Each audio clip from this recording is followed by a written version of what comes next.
Ni hecho adrede, hablábamos hace 5 minutos, Marta y yo, hubiera sido más oportuno convocar esta mesa de esta tarde, porque, bueno, todos hemos visto en prensa y en la televisión pues las últimas noticias que desoladoras, no nuevas, porque no eran nuevas, las conocíamos, pero sí la sentencia ya ha sido, pues bueno, la confirmación de lo que todos sabíamos. Pero que eso no deja de preocuparnos y de afectarnos. Bueno, esta tarde aquí, con esa espina ya clavada, la sala se ve que hay interés por lo concurrida y está completamente lleno. Pues como digo, Granada está preocupada por este tema, no solo por lo que afecta a nivel nacional, sino porque también Granada tiene ahora mismo en la audiencia metidos problemas de corrupción bastante graves. Yo voy a presentar, como decía, a Marta. Marta, bueno, es muy conocida por todos los que estáis aquí presentes por su magnífica labor como portavoz del Grupo Vamos Granada del Ayuntamiento de Granada. Ella es arquitecta de profesión, es especialista en cooperación de desarrollo de asentamientos humanos por la Universidad Politécnica de Madrid. También es profesora de piano, no lo sabía, pero es una cosa muy curiosa. En el ejercicio de la arquitectura desde el 2000, especializada en la rehabilitación de centros históricos, programas públicos de vivienda, bioconstrucción y diseño participativo, y está en excedencia desde 2015. También es arquitecta cooperante en la oficina del Centro Histórico de León, Nicaragua, del programa 2004 de Patrimonio de la AECI. Docente en los estudios de diseño de interiores en la Escuela de Arte de Granada 2006-2007, secretaria 2003 a 2004 y presidenta de 2005 a 2015 de la Asociación Adobe Arquitectura y Compromiso Social. Fue también decana del Colegio de Arquitectos de Granada desde 2011 hasta 2015 y, como he dicho al principio, actualmente es la portavoz del Grupo Municipal Vamos Granada. Carlos Castresana lo voy a presentar, aunque no esté presente, pero como decía, ya vamos avanzando en este tema. Carlos Castresana, muy conocido seguramente también por todos los aquí presentes, y muy complicado resumir el currículum de Carlos Castresana. Haciendo verdaderos esfuerzos, pues bueno, yo voy a procurar no demorarme demasiado en enumerar determinados aspectos que pueden ser menos importantes, pero hay algunos que es inevitable recordar. Carlos Castresana nació en Madrid y ha sido abogado, juez y magistrado hasta su ingreso por oposición en la carrera fiscal. Destinado en los Tribunales Superiores de Justicia de Cataluña y Madrid y en la Fiscalía Especial Antidroga y Anticorrupción, es desde 2005 fiscal del Tribunal Supremo, donde ha prestado servicio activo hasta 2014, cuando solicitó y obtuvo la excedencia voluntaria. Desde esa fecha ejerce nuevamente como abogado incorporado al Colegio de Abogados de Madrid y dirige el Departamento de Derecho Penal de Estudios Jurídicos Asociados de EJA-SO. Autor de la denuncia original interpuesta en 1996 en nombre de la Unión Progresista de Fiscales contra las juntas militares de Argentina y Chile, con las que se inició ante la Audiencia Nacional de España el llamado caso Pinochet. Ha sido experto y ponente en distintas conferencias y misiones de cooperación jurídica, entre otros con el Consejo de Europa, la Unión Europea, la Organización de las Naciones Unidas, la Comisión Internacional de Juristas, el Banco Mundial y el Gobierno de la Confederación Helvética. Ha publicado numerosos artículos en diferentes medios de comunicación y publicaciones académicas. Además, ha impartido cursos y congresos en universidades y en otras instituciones de Europa y América, tanto en instituciones públicas como privadas. Fue profesor asociado de Derecho Penal en la Universidad Carlos III de Madrid, profesor invitado de Derecho Penal Internacional en la Universidad de San Francisco, California, donde ocupó el cargo de director de programas de Derechos Humanos. En el primer semestre de 2014 fue también profesor invitado de Derecho Penal Internacional en el Haverford College de Pensilvania. Premio Nacional de Derechos Humanos en España. Doctor honoris causa por la Universidad de Guadalajara, México, por la Universidad Central de Chile y el Instituto Nacional de Ciencias Penales de México. Certificado de honor del Ayuntamiento de California. Medalla de honor de la Vicepresidencia del Senado de la República de Chile. En septiembre de 2007, el secretario general de Naciones Unidas le designó como comisionado de la Comisión Internacional contra la Impunidad en Guatemala, con rango de subsecretaría general de la ONU, cargo que desempeñó hasta agosto de 2010. En reconocimiento a su labor en Guatemala, recibió la Orden de la Estrella de la Solidaridad de la República Italiana, OSI, en el grado de comendador. También tiene la Orden de Quetzal, en el grado de la Gran Cruz de la República de Guatemala, la Orden de la Legión de Honor de la República Francesa, el grado de oficial, y la encomienda de número de la Orden de Mérito Civil de España.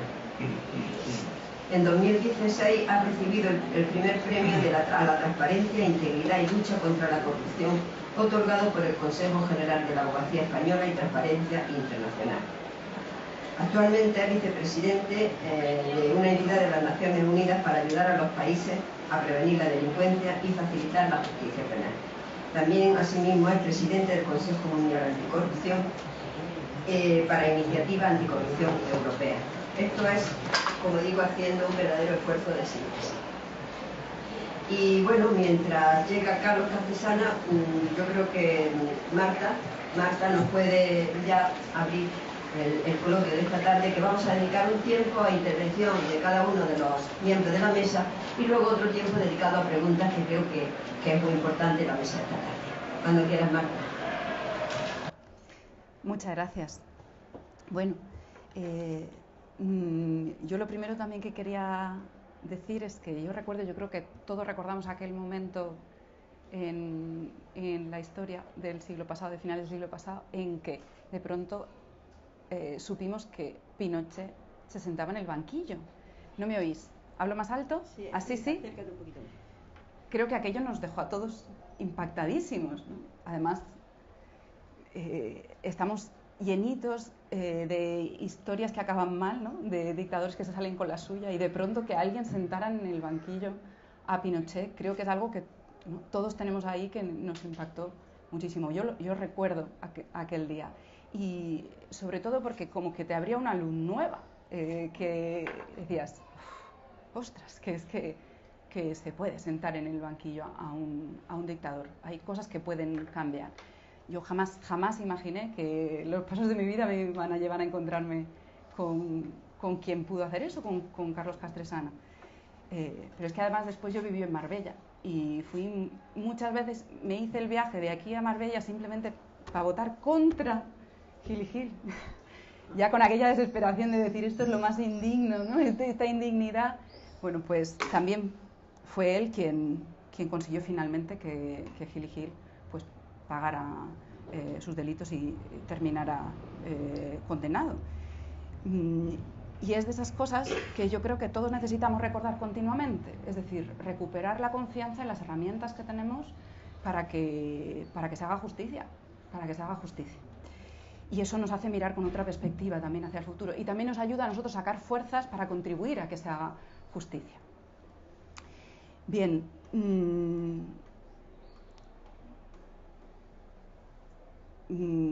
esto de la acusación popular, que era el título de la charla, y que lo hemos simbolizado con esa imagen de David contra Goliat, que además creo que es ese sentimiento el que nos despierta, por eso es como tan cercana y como tan atractiva la historia de David contra Goliat. Nos despierta una simpatía tremenda, porque tenemos una sensación, ¿no?, de fragilidad ante fuerzas tremendas, pero que con esa onda, con inteligencia y con un tiro certero, ¿no?, y con, pues, sí se puede.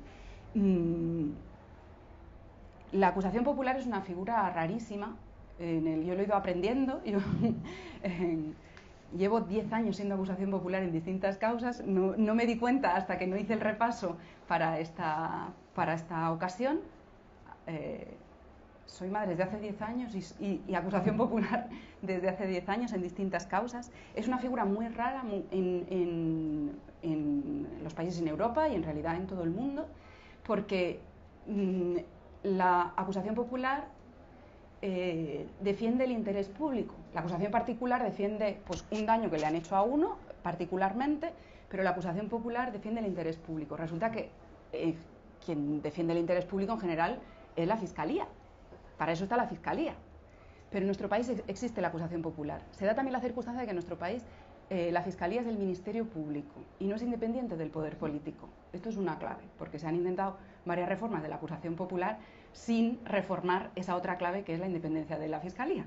O sea, mientras las cosas sigan así, la acusación popular en España, esa figura tan particular, yo creo que sigue siendo necesaria y que además es una oportunidad que tiene un enorme potencial. Al final es la vía de participación directa de la sociedad civil en la justicia. Yo digo que es como una especie como de las ONGs pues en la cooperación o en la acción social, pues es la vía, digamos, que tiene la sociedad civil que le permite tener cierta independencia en la actuación judicial. Concretando en los casos en los que yo he estado personada como acusación popular, los primeros fueron de Atarfe. Yo formo parte de una asociación de Adobe, que somos una asociación de técnicos dedicados pues, a la mejora del hábitat y a un enfoque social del hábitat, social y medioambiental. Y un día vino a vernos una persona de esas que son como Ramón Arenas, que le veo aquí, de estas que la rabia de la injusticia se les sube así por los pies y se ven impelidos a actuar, y nos contaba, mi pueblo lleva 2 años transformándose, destruyéndose brutalmente, tremendamente, con actuaciones urbanísticas que no tienen sentido, y yo me voy al planeamiento y veo que aquello no está en el planeamiento, y el planeamiento es ley, y venía a que le asesoráramos, y nos traía todo perfectamente estudiado. O sea, que nos dejó, como que te ayudemos, y es que nos lo puedes, eres tú quien ha hecho este trabajo, y nos podía dar lecciones ella. Y lo que hicimos fue, junto con otras organizaciones, denunciar. También pensábamos que simplemente con poner aquello en conocimiento de la justicia, ya la justicia empezaba a andar, ¿no? La Fiscalía actuaba, la Fiscalía tenía medios, ¿no? Y una cosa tan obvia que decíamos, si es que esto incumple la ley flagrantemente, está dañando al medio ambiente, está dañando al municipio, está perjudicando los intereses del municipio, todo. Y aquí clarísimamente se están beneficiando unos pocos, entonces la justicia actuará. Resulta, y aquí entra el papel de las acusaciones populares, que encima de los casos hay que estar y hay que estar ahí, de continuo. Las causas de Atarfe, todavía alguna sigue abierta, todavía no se ha cerrado esos procedimientos, y lo que también nos hemos encontrado es que, bueno, al exalcalde de Atarfe, a Víctor Sánchez, le archivan sistemáticamente las causas, aplicándole pues el mismo criterio que se aplica a los casos de demencia senil. No es que él tenga demencia, pero no, de demencia senil, de demencia. No es que él tenga demencia, pero por analogía se lo aplican. Y entonces le archivan provisionalmente, pero claro, es que resulta que no le juzgan. En las causas de Atarfe se ha conseguido probar que había delito, y de hecho ha habido condenas. Y ha habido condenas a técnicos municipales como cómplices. Y claro, estos técnicos recurrían, nosotros también recurríamos para que condenaran, para que juzgaran al alcalde, para que juzgaran por aquellos delitos al alcalde. Pero es que claro, los técnicos decían, hombre, es que si a mí me condenas como cómplice necesario, es que aquí hay un autor, y si no juzgas al autor, pues no me puedes juzgar a mí. Y claro, les daban la razón, obviamente. Sistemáticamente le archivan a Víctor Sánchez las causas cuando, claro, yo abogada no soy, pero cuando te lo explican los abogados dices, esto por dónde se coge. Pero esto es para decir que esto, había ocasiones en las que me llevaba al desánimo, ¿no? Era aquello de te das contra una pared, pero es que en este camino esas cosas se ponen en evidencia. Y entonces las contamos. Las acusaciones populares que estamos ahí, las contamos y decimos, está pasando esto. Y a partir de ahí se puede hacer algo y podemos tomar conciencia de que esa supuesta justicia en la que decimos, además siempre te dicen, hombre, si pasaran estas cosas, la autoridad haría algo, y hay controles municipales y hay controles, bueno, pues sí, pero fallan muchísimo. Y si no, es que sería inexplicable, y dando datos ya concretos, esto lo podría explicar mucho mejor que yo Rosa Félix, que ha venido ahora, pero es que los casos de Atarfe eran flagrantes. Se construían viviendas en suelo industrial y le llamaban viviendas artesanales. Se construyeron viviendas en el patio de un instituto, así, en el patio de un instituto. Se construían el doble de viviendas, bienvenido Carlos, el doble de viviendas de las que se podían construir, también con urbanismo creativo, que decimos los técnicos. Se demolieron viviendas que estaban catalogadas, pero como el catálogo no había entrado en vigor, pues el catálogo había servido como la señal de váyanse dando prisa en demoler estas, porque si no, no van a poder. Entonces era precatálogo, estas son, y veías que de las 60 y pico que había catalogadas estaban empezando a caer 20, 30 demolidas, y se daban los permisos de demolición porque todavía no había entrado en vigor. Pero es que había servido como de, pues eso, vaya usted demoliendo esto, que si no, no le vamos a dejar. Apartamentos en equipamientos públicos, y le llamaban residencia para mayores. Y lo que ponían en la escritura era que se venda el apartamento preferentemente a personas mayores de 65 años. Y así, así. La apariencia de legalidad que se le daba a eso, porque todo eso había técnicos, notarios, secretarios de ayuntamiento, arquitectos, firmándolo, que también esa es otra. Todos confiamos, no, hombre, los funcionarios son independientes, son... Pues no, y una conforme va conociendo más la administración, va viendo que estamos en una fase que vamos a tener que hacer un largo recorrido para recuperar de verdad esa independencia de los técnicos. Por ejemplo, los técnicos de habilitación nacional, secretarios, tesoreros y interventores, sí, son funcionarios de habilitación nacional, pero sus puestos, el que estén en un sitio y el sueldo que tienen, lo decide el alcalde. Precisamente al alcalde al que tienen que fiscalizar la legalidad, las cuentas, todo. Y eso se supone que es una excepción en la ley, pero la excepción se usa de norma y ya está. Entonces, y ahí otra vez la acusación popular nos damos con el de decir, bueno, fallan los controles, ahí estamos, tenemos esa cuña, hay que seguir. Y bueno, en Atarfe el caso paradigmático, esa macrourbanización, más de 1000 viviendas, ¿y por qué se paró? Porque el doble se iban a construir, y el campo de golf construido en una zona de ribera que tiene la misma protección que la dehesa del Generalife, y hay un campo de golf, y te encuentras con un informe técnico de un técnico de la Junta de Andalucía que te dice que aquellos son talas y entresacas y que es reversible, y como decía uno de los técnicos que hizo el peritaje por nuestra parte, por parte de la acusación popular, sí, reversible en tiempos geológicos, en tiempos humanos, pues no, obviamente no. Y de nuevo ahí, es que aquí dices, bueno, claro, es que los ayuntamientos, pero está disciplina de la Junta y están los técnicos de la Junta, pues había una autorización de un técnico de la Junta de Andalucía, y que va a juzgado y que declara y que dice, sí, esto todo bien, esto todo perfecto. Y en ese camino de Atarfe también terminamos recalando como acusación popular, esto a petición del juez directamente, en el caso del Nevada, que en estos días está, pues, de nuevo muy de actualidad, porque se ha condenado a la Junta a pagar 165 millones de euros al constructor del Nevada.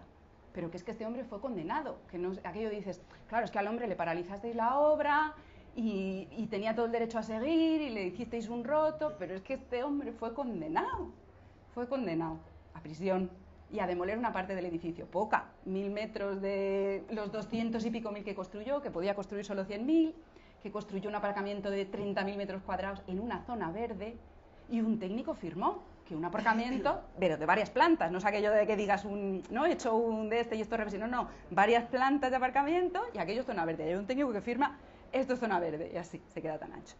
Este señor fue condenado. Bueno, pues con los intríngulis judiciales consigue una indemnización de 165 millones de euros. Pero no solo con los intríngulis judiciales, es que, a ver, aparte del procedimiento penal en el que sí se consiguió la condena, la Junta recurrió la licencia, pero la recurrió fuera de plazo. Se le pasó el plazo, pero lo hizo, y pidió la paralización de la obra, pero había recurrido la licencia fuera de plazo. La licencia estaba fatal dada, y eso, vamos, es que está demostradísimo también en la causa penal. Pero como fue fuera de plazo, pues licencia dada por válida. Y como se la habían paralizado, pues yo pido indemnización por lucro cesante. Y como lleva 10 años la obra parada, pues a calcular.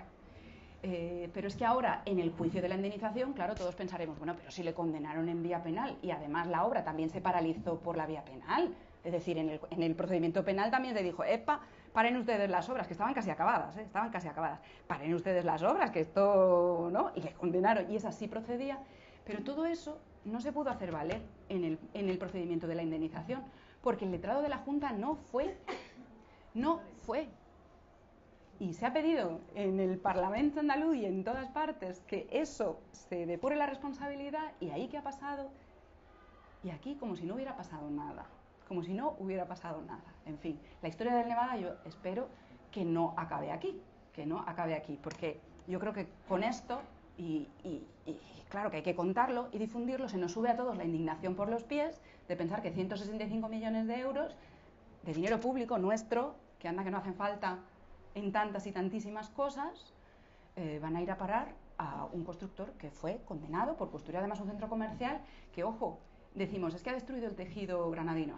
¡Qué jicas! No, es que lo decía la licencia. Había un informe vinculante negativo de un técnico de la propia Junta diciendo, me reduce la actividad comercial de ese proyecto a la mitad porque si no va a destruir el tejido comercial de toda la ciudad.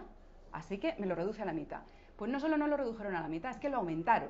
Era una de las cosas que en la licencia se tendría que haber hecho valor. Pero ¿cómo se recurrió fuera de plazo? Entonces, la importancia de la acción de la sociedad civil, de que estemos pendientes, informados y actuando. Y esa rabia que se nos sube por los pies, la canalicemos y actuemos.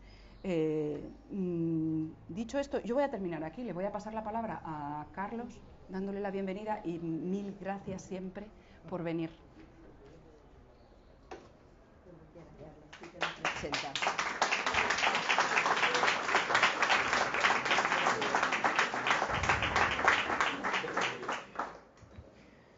Pues muchas gracias, en primer lugar por la paciencia y naturalmente, antes que nada, perdón por haber llegado tarde, pero pues es que no nos da la vida. Hemos salido de Madrid ya tarde, había un atasco enorme al salir y había un atasco no previsto porque había un accidente en la circunvalación al entrar en Granada, pero bueno, tarde y mal, pero aquí estamos. Yo quería hacer hoy una reflexión compartida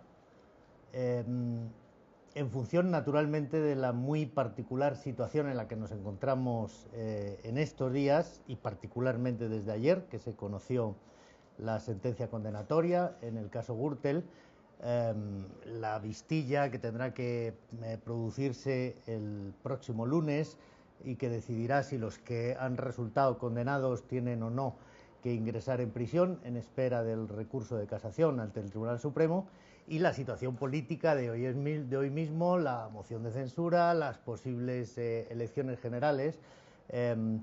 Y yo creo que es pertinente en esta situación de corrupción endémica, de escándalo tras escándalo que llevamos padeciendo ya bastante tiempo, pues preguntar qué nos ha pasado. Y es, insisto, una reflexión muy personal que yo quiero compartir y que me da la sensación de que, aprovechando esta situación de casi colapso institucional, pues deberíamos de alguna manera preguntarnos entre todos para obtener respuestas y sobre todo para ver qué hemos hecho mal y qué tenemos que rectificar y qué tenemos que hacer a partir de ahora que no habíamos venido haciendo. En realidad no es muy distinto de lo que llevamos trabajando en equipo en Granada en estos últimos años, que empezó, Marta lo venía explicando, con el caso de la mega urbanización Medina Elvira, hecha en unos terrenos en los que no se podía edificar, desde luego no se podían edificar esos rascacielos que parece un Manhattan en mitad de la Vega de Granada, de 9 alturas, en donde como mucho se podían hacer viviendas unifamiliares o chalet pareados, y 1000 viviendas, y solamente en la primera fase hicieron 2000, más el campo de golf que ya viene de explicar, etcétera.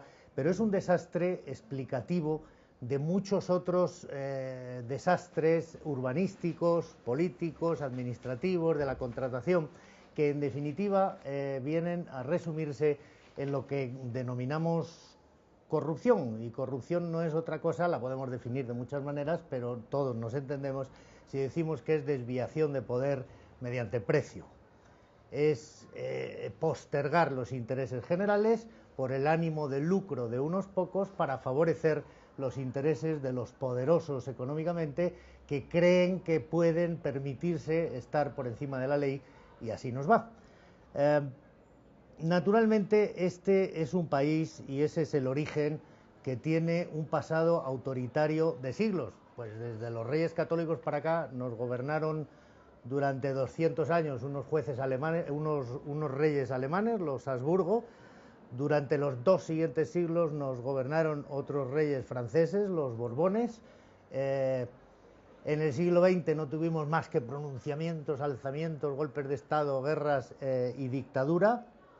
Y cuando llegamos en 1975 a construir un Estado democrático, pues carecemos por completo de cultura, de tradición, de ese espíritu de convivencia, de ese espíritu de construcción de una sociedad igualitaria, de ese Estado social y democrático de derecho que escribimos en la Constitución y que sigue siendo en buena medida una quimera, y las circunstancias pues no eran las mejores, pero de todas formas yo quisiera muy rápidamente repasar qué es lo que creo que hicimos mal en la transición, de lo cual en cierta medida estamos todavía pagando las consecuencias y que tendríamos en todo caso que rectificar. Hay una cuestión que es ética, moral, política, que no tiene que ver directamente con la corrupción, pero que a mí me parece que es un pecado original de la democracia española, y es lo que hicimos, o por decir mejor, lo que no hicimos con las víctimas de la dictadura. Las dejamos de lado, nos olvidamos de ellas, no hicimos las exhumaciones de los más de 100.000 cuerpos provenientes de la guerra y de la posguerra, que están todavía enterrados a veces en las cunetas, a veces en fosas comunes. Y comparando con situaciones de transición similares, a mí siempre la transición española en este ámbito de los derechos humanos, de establecer una sociedad democrática, pero una sociedad con valores, me viene a la memoria lo que dijo en 1984 el presidente Raúl Alfonsín. Ellos habían tenido una dictadura más corta pero terrible, en pérdida de vidas humanas, en desaparecidos, entre 1976 y 1983, cuando en 1984 recuperan la democracia, se organiza, cosa que aquí no se hizo, una comisión de la verdad, descubren que tienen 30.000 argentinos desaparecidos, y el presidente Alfonsín, asumiendo los riesgos políticos para la estabilidad democrática de esa recién nacida nueva democracia argentina, decidió enviar a los generales de las juntas militares a juicio, como todos ustedes saben. Y en aquel momento dijo esa frase que a mí me parece también pertinente para la transición española: no tengo otra opción, construir una sociedad democrática sobre la base de estos crímenes impunes sencillamente no se puede, porque sería una claudicación moral que ningún Estado de Derecho se puede permitir. Bien, ahí es donde yo creo que empezamos a torcer el renglón en la transición española. Todos, o la mayor parte, desde luego los que tenían responsabilidades políticas entonces, aceptaron esa claudicación moral, y de alguna manera nos convertimos en un país próspero que en muy pocos años ingresó en la Unión Europea, pero que carecía de un ADN ético que nos hubiera permitido hacer verdaderamente una ruptura. Quizá en el 75, 76, 77 no había las condiciones, pero desde luego en el 85, que ingresamos en la Comunidad Europea, España debió hacerlo, y si España no lo hizo, que no lo hizo, la Unión Europea debió exigirnos que ajustásemos cuentas con el pasado. Pero pasar esa página sin haberla leído es, de alguna manera, creo yo, una de las causas de esta falta de valores que estamos pagando en su manifestación más crítica en este momento, que es en la corrupción. Hicimos, yo suelo decirlo, pero me parece que es una expresión quizá cómica, pero que describe muy bien, hicimos una transición de low cost, no quisimos pagar el precio de lo que había que poner en orden en aquel entonces, y como hicimos una transición de low cost, pues nos salió una democracia de todo a 100, muy imperfecta, muy incompleta, que tenemos que ser capaces de terminar de construir, porque es la única manera, es la única forma de organización en la que una sociedad puede realmente convivir en condiciones democráticas.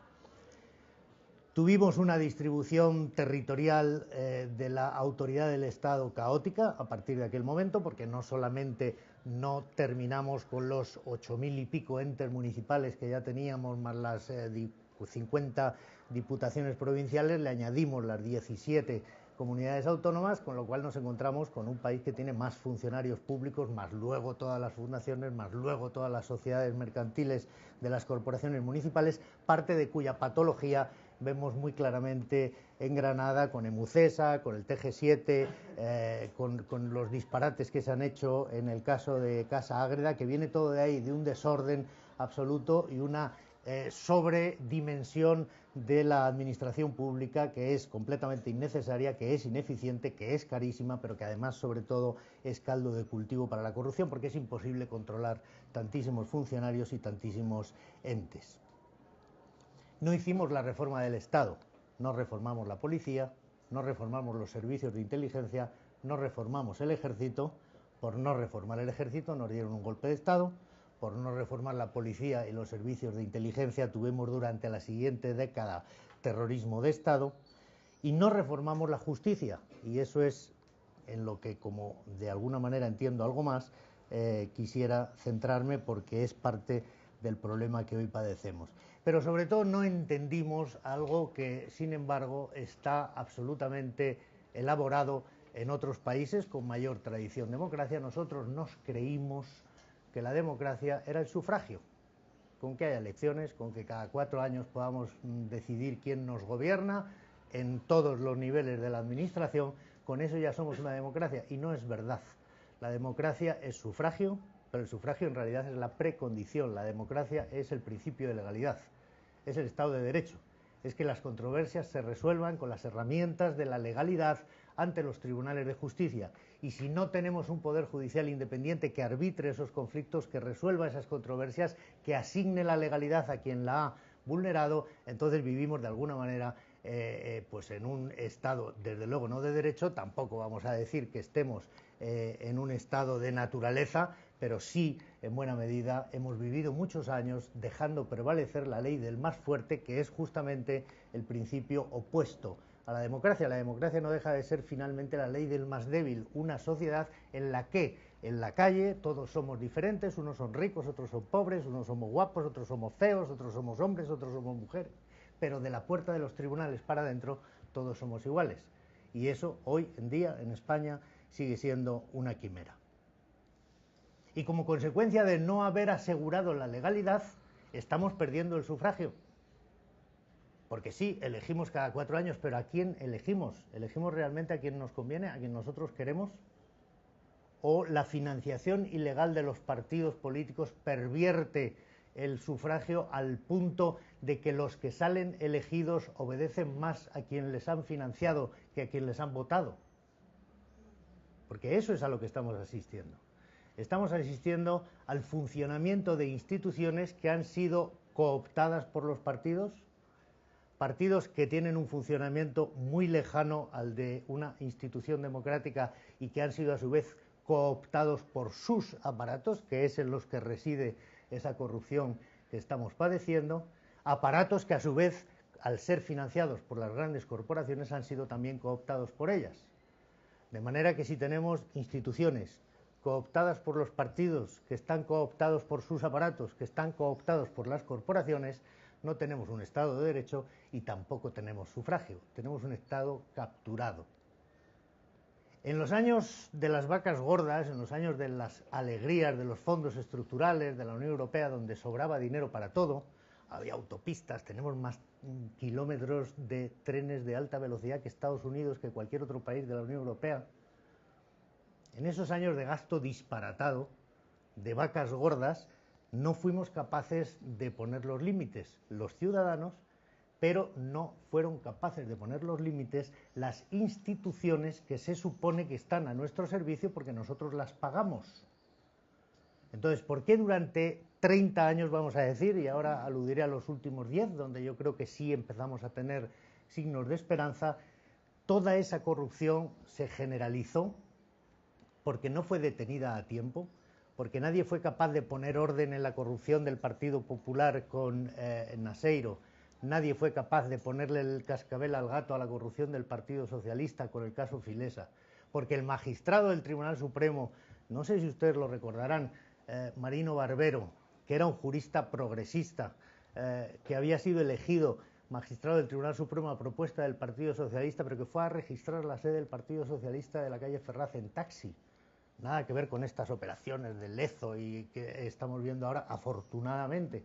Un magistrado del Supremo con el secretario judicial se fueron en taxi, el taxi esperó mientras ellos registraban, Naturalmente no consiguieron gran cosa, no porque no se esforzaran, el magistrado fue linchado, sus compañeros no le secundaron cuando pidió el procesamiento de Alfonso Guerra por delito electoral. Aquí no hay condenas por delito electoral, a pesar de que es delito financiar ilegalmente las campañas con fondos en cuantía superior a la autorizada para cada elección y con fondos procedentes obviamente de una financiación paralela del partido político.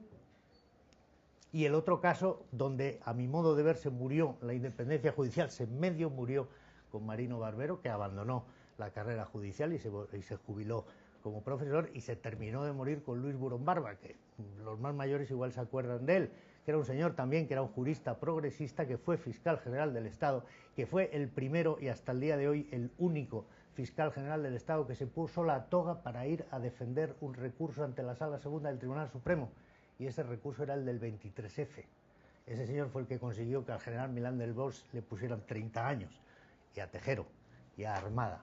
Ese señor, unos meses después de hacer ese servicio indiscutible a la democracia española, tuvo la osadía de permitir a los fiscales de Barcelona, sin pedirle permiso al gobierno, que interpusieran la querella criminal de Banca Catalana contra Jordi Pujol, y fue destituido.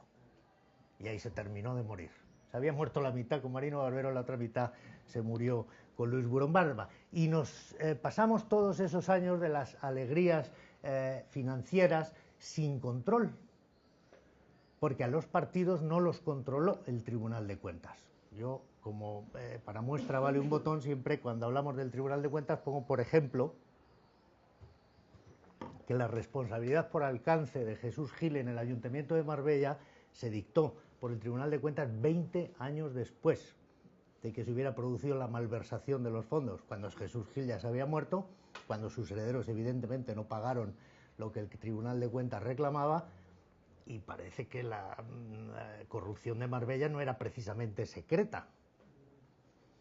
Se producía con luz y taquígrafos, a la luz del día, con notoriedad.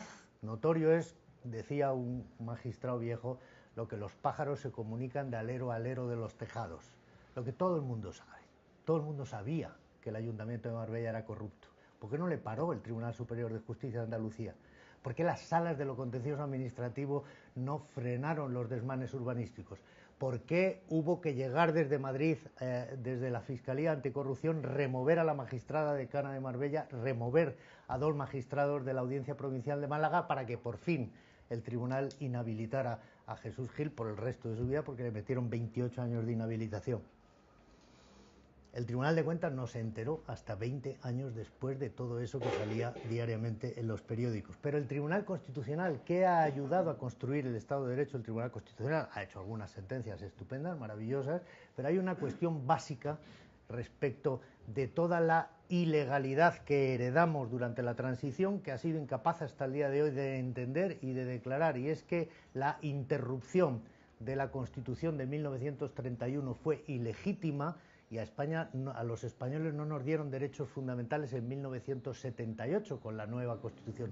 Nos los restituyeron porque nos los habían quitado de una manera ilegítima. Falló el Tribunal Constitucional, falló el Tribunal de Cuentas, falló la Agencia Tributaria en los 2 casos más grandes de fraude fiscal, de los que en ambos fue acusado Emilio Botín, las cesiones de crédito, los seguros de prima única. En ninguno de los 2 acusó la Fiscalía ni acusó la Abogacía del Estado. Fueron acusaciones populares y terminaron como terminaron, con una doctrina ad hoc establecida por el Tribunal de Cuentas. Como se estableció, aquí los cambios jurisprudenciales tienen nombre propio. Hay una doctrina de la prescripción y del ejercicio de la acción popular que se llama Emilio Botín, hay una doctrina de la prescripción que se llama César Alierta del Tribunal Supremo, hay otra doctrina de la prescripción del Tribunal Constitucional que se llama los Albertos, Alberto Cortina y Alberto Alcocer, y podría ponerles más ejemplos. No nos ha ayudado la radio televisión española, que es de todos y que pagamos entre todos y que parece un boletín del partido, gobierne quien gobierne, y a mí me gustaría que la televisión española se pareciera un poco a la BBC o a la televisión sueca, que es 100% de los suecos, pero que el gobierno no tiene ninguna competencia sobre ella. No nos ayudó el Banco de España, porque todos veíamos la burbuja inmobiliaria, todos veíamos venir la crisis económica y nadie detuvo el saqueo de las cajas de ahorros, que eran los bancos de todos nosotros, porque era donde estaba nuestro dinero, eran obras sociales que desaparecieron, que hoy ya no existen, y es porque fueron saqueadas a la vista, ciencia y paciencia de las autoridades que tenían que haberlo impedido y no lo impidieron. La Defensoría del Pueblo, hay graves ataques a los derechos fundamentales de todos nosotros que han recibido un absoluto silencio por la Oficina del Defensor del Pueblo durante muchísimos años. Ha sido una de las figuras fallidas de nuestra Constitución porque se suponía que era la institución que cuidaba de nosotros y la verdad es que ha cuidado muy poco. Y el Poder Judicial. ¿Qué ha pasado con nuestro Poder Judicial? Bueno, pues ha pasado esto que les decía de Marino Barbero, ha pasado lo de Luis Burón Barba, ha pasado sobre todo que así como el primer Consejo del Poder Judicial sí fue realmente representativo, democrático, en esa época todavía naif, de consenso de finales de la transición, en 1980 se eligió con un consenso de todos los partidos, un Consejo del Poder Judicial con 20 vocales que eran los mejores juristas que se encontraron. Unos habían sido propuestos por unos partidos, otros por otros, pero hicieron equipo, hicieron un gran avance, hicieron una dotación de medios personales y materiales importantes hasta 1985. En 1985 ya teníamos el GAL, ya teníamos Filesa, y entonces el Partido Socialista, que tenía mayoría absoluta en el Congreso, dijo: vamos a cambiar el sistema de elección de los vocales del Consejo General del Poder Judicial y los 20 van a ser elegidos por el Parlamento. 10 por el Congreso, 10 por el Senado, por un procedimiento donde empezaron a producirse entre el PSOE y el PP, y luego ya con Aznar entre el PP y el PSOE, los mismos consensos, pero eran: yo pongo los que me da la gana y a cambio de eso te dejo poner a ti los que por tu cuota te correspondan, que a ti te dé la gana. Se produjo una caída en picado de la calidad profesional, del principio de mérito y capacidad que está en nuestra Constitución, por el cual se debe acceder a los cargos públicos. Empezaron a elegir los peores, acuérdense de Gómez de Liaño, acuérdense de Pascual Estíbil, y esos son los que elegían a los magistrados en la Audiencia Nacional, en el Tribunal Supremo. El proceso de elección de los magistrados del Tribunal Constitucional se politizó de la misma manera y entonces empezaron a ser elegidos no los mejores, sino los más adictos. Y las consecuencias las estamos padeciendo hasta el día de hoy. Eso por no mencionar que, naturalmente, en el momento de la transición tampoco se hizo ninguna reforma del Poder Judicial. Todos los magistrados y los fiscales del Tribunal de Orden Público, que era el Tribunal de Represión Política del franquismo, el 4 de enero de 1977, por un decreto del gobierno de Adolfo Suárez, pasaron a ser magistrados y fiscales de la recién creada Audiencia Nacional. El Tribunal de Orden Público desapareció, emergió la Audiencia Nacional.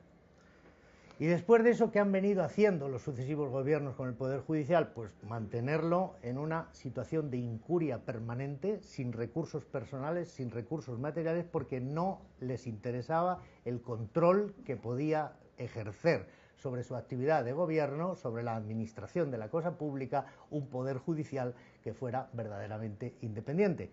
Hasta el día de hoy tenemos en España la mitad de jueces que la media de la Unión Europea. No que el que más, sino que la media. La media está en 21, nosotros tenemos 12 jueces por 100.000 habitantes. Es una cantidad ridícula, es decir, la mitad de los que necesitaríamos para empezar a hablar de que somos un país europeo medio. Y de fiscales tenemos 5 y deberíamos tener 11. Estamos por debajo de la mitad de la media europea. Entonces, ¿qué desempeño tiene nuestra justicia? Pues el que pagamos, el que tenemos la justicia que nosotros hemos decidido tener o que nuestros representantes en el Parlamento han decidido que tengamos. Eso habría que matizarlo. ¿Y qué es lo que han hecho los sucesivos gobiernos? Y en este sentido la Audiencia Nacional, donde se concentran todas las causas más importantes de corrupción, pues es demostrativa. Han incrementado exponencialmente en esos tribunales especiales el número de fiscales y han congelado el número de jueces, porque dentro de la independencia de que disfrutan los jueces y la que disfrutan los fiscales, pues es evidente que comparativamente, y aunque la situación no sea perfecta, la de los jueces es mucho más amplia que la de los fiscales. Bien, en el año 95 había 6 jueces centrales de instrucción en la Audiencia Nacional.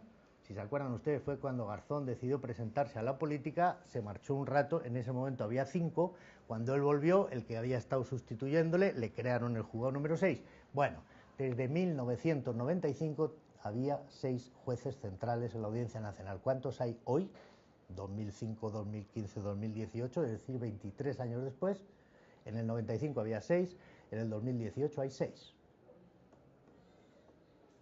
¿Y quiere decir que la litigiosidad no ha aumentado? No, que ha aumentado el número de fiscales, que había también 6 en el año 95 y ahora hay 60. Entre los fiscales de la Audiencia Nacional, los fiscales anticorrupción y los fiscales de la Fiscalía Antidroga. ¿Eso qué quiere decir? Que quienes instruyen las causas son los fiscales. Y los fiscales están obviamente sometidos a un control mucho mayor que el que tienen los jueces. Y además, incluso esos fiscales en estas megacausas de corrupción no son capaces de controlar toda la información, de manera que la instrucción la llevan en realidad la policía y la Guardia Civil. Bien, y eso es lo que ha cambiado. Porque en relación con los fiscales, de los jueces ya hemos hablado y del Consejo del Poder Judicial, pero en relación con los fiscales sí conviene decir que España desde hace 5 años desobedece las recomendaciones del Grupo de Estados contra la Corrupción, el GRECO, del Consejo de Europa, que ha dicho 2 cosas muy elementales que cualquier gobierno podía haber consensuado en el Parlamento y haber puesto en ley y luego en aplicación. Una, que la Fiscalía, para ser independiente, necesita tener presupuesto propio. La Fiscalía Española sigue siendo una parte, como si fuera una dirección general del presupuesto del Ministerio de Justicia. Y la otra recomendación, dado que está en la ley y en la Constitución y no se puede cambiar, que es esa relación que existe entre el Gobierno y el fiscal general, por la cual no solamente lo nombra y lo puede destituir, pero además es que le puede dirigir comunicaciones, pero no sabemos si esas comunicaciones son más imperativas o menos. Lo único que decía el Consejo de Europa es, bueno, pues que se comuniquen, no hay ningún problema, pero que esa comunicación sea transparente, que se sepa qué es lo que el gobierno le dice al fiscal y qué es lo que el fiscal le responde al gobierno, y que naturalmente eso esté sometido a algún mecanismo de rendición de cuentas, que es esa palabra que en España, o esa expresión que en España brilla por su ausencia. Bueno, bien, entonces volvíamos a la policía y a la Guardia Civil. En 2007, cuando empieza la crisis económica y se produce un fenómeno que yo creo que es el antes y después, el que marca el corte entre lo que había venido pasando y lo que pasa desde esa fecha, y es que los españoles vemos que en mitad de ese rescate bancario se rescata a los bancos, pero no se rescata a las familias, y las familias españolas empiezan a no poder pagar las hipotecas y los desahucios empiezan a echar familias a la calle. Y en ese momento, por primera vez desde la transición, la sociedad española vuelve la mirada a su justicia y hace descansar en la justicia, en los tribunales, la responsabilidad que en la Constitución tenían desde 1978, pero que había pasado desapercibida porque no había habido una demanda de justicia como hay a partir de ese momento. Y en 2007 se empieza a producir una reacción, porque durante 2 o 3 años asistimos a toda esa situación desastrosa de familias que se quedan en la calle, se despiertan primero mecanismos de solidaridad, pero finalmente se despierta una demanda social de justicia, empieza a sentirse escándalo por casos de corrupción que antes habían recibido muy poca atención por parte de los medios de comunicación y por parte de la opinión pública, y debo decir que es también una opinión personal, pero derivada de mi experiencia profesional, los primeros que reaccionan son la policía y la Guardia Civil, porque son sociedad al final, porque también son ciudadanos, porque entienden también que era su obligación, y son los que empiezan a hacer unas investigaciones que nunca se habían hecho antes. Y yo he sido fiscal anticorrupción desde 1995, en aquel momento no se intervenían los teléfonos de los corruptos.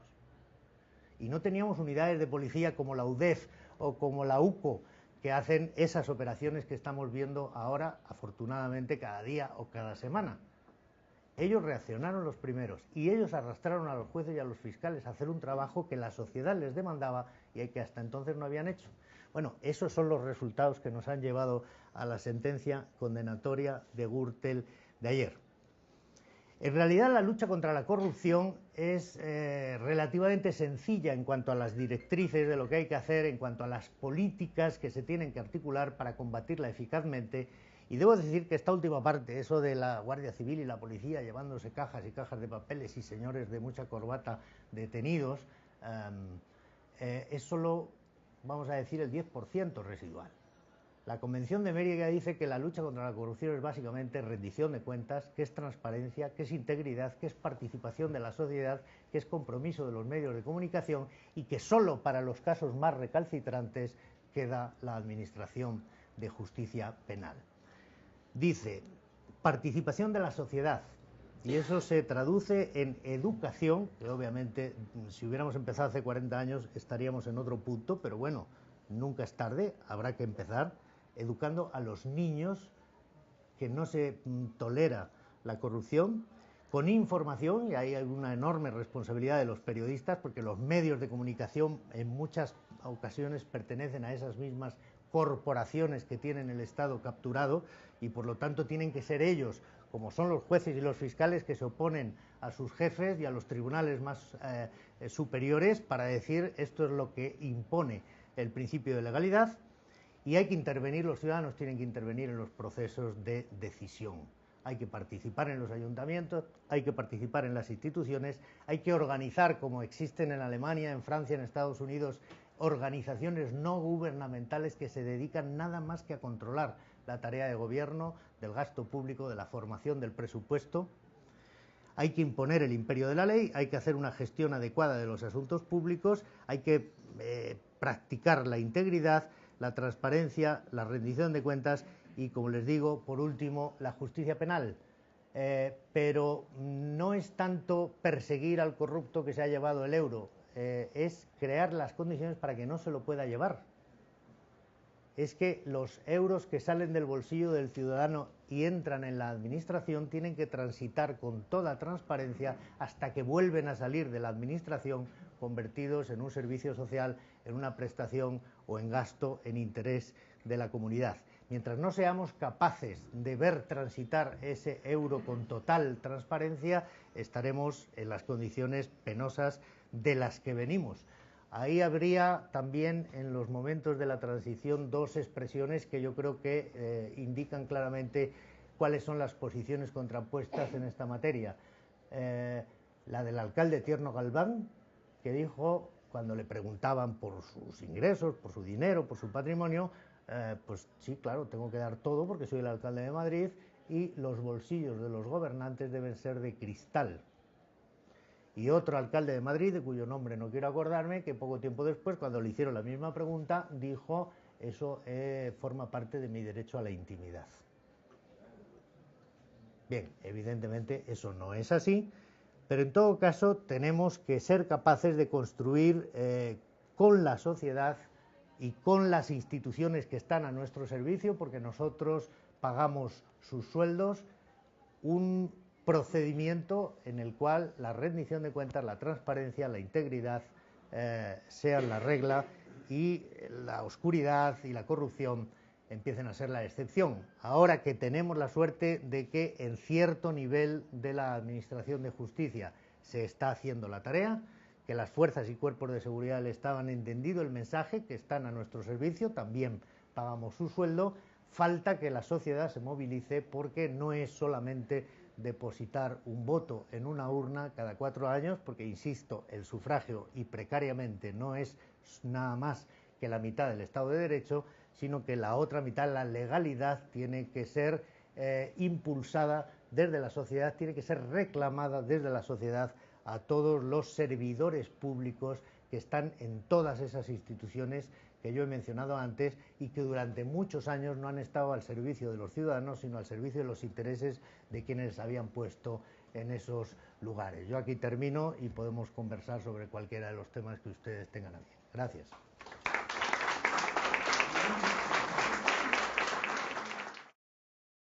A ver, yo le diría, en Andalucía, en línea con lo que yo le vengo diciendo, el trabajo que hay que hacer es ese.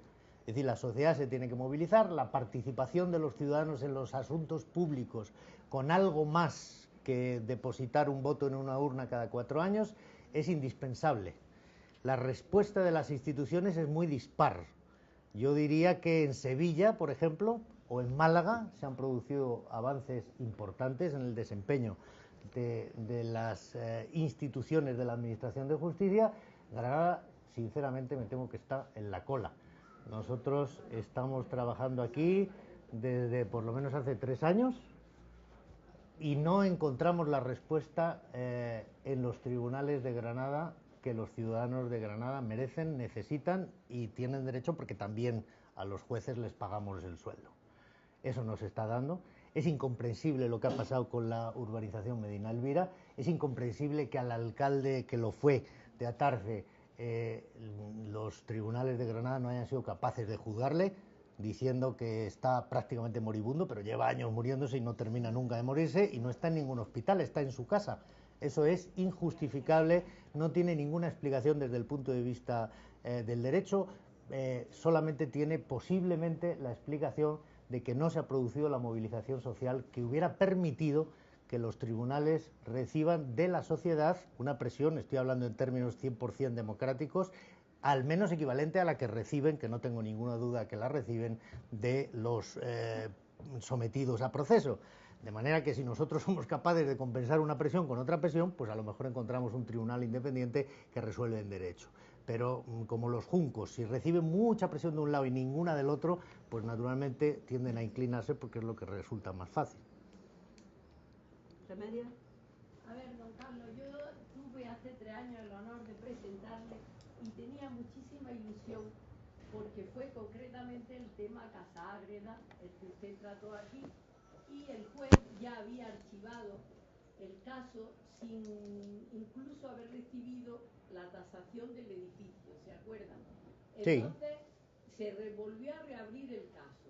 Creo que ahora el juez sigue diciendo, pero a mí lo que más me sorprende es que aquella AIDE que compró, que los ciudadanos nos dimos cuenta que era un bluff, que no existía tal ONG, y que tanta gente fue a África y fue a Marruecos, 40 invitados que estuvieron allí varios días y tal. Nosotros los ciudadanos nos dimos cuenta que aquello no podía ser legal, que aquello no era un timo, que nos robaban un palacete medieval a la ciudad y que el juez estaba en connivencia con Torre Hurtado. Bueno, una vez que aquello se aclara, parece ser que el juez lo quitan, lo remueven, ponen otro juez. Volvemos al mismo caso, aquellos señores no cumplieron con los contratos, no cumplieron con los plazos, ya lo habíamos hecho con la casa y cuando yo hablo con el concejal de urbanismo, dice no, pero queda pendiente un proceso civil. Y ahora me doy cuenta que usted sigue diciendo que aquel juez no estaba actuando bien y que Casa Ágreda sí que en manos de no sabemos quién, pero no ha vuelto a la ciudad. Yo quiero que usted nos diga que estará más enterado de cómo está aquello. A ver, Casa Ágreda sí ha vuelto al ayuntamiento, creo que... ¿No? Bueno, el proceso penal sigue vivo,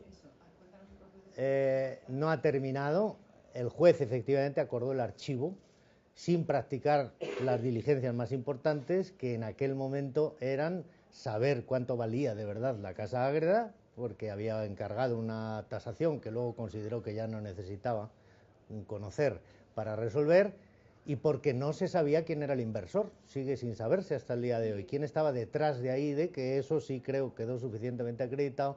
AIDE carecía de los recursos para esa inversión, a pesar de que era casi un regalo, pero en fin, era un palacio del siglo XVI a muy buen precio.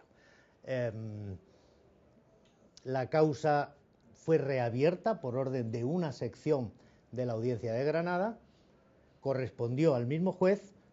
Nosotros presentamos, Ramón Arenas, que aquí lo podrá explicar, una recusación de ese juez, porque con ocasión de tomar declaración a la anterior concejal de urbanismo, el trato de favor fue tan grosero que demostraba claramente, a nuestro entender, que ese magistrado no tenía la imparcialidad objetiva y subjetiva que la ley y la Constitución y el Convenio Europeo de Derechos Humanos exige para que pueda resolver.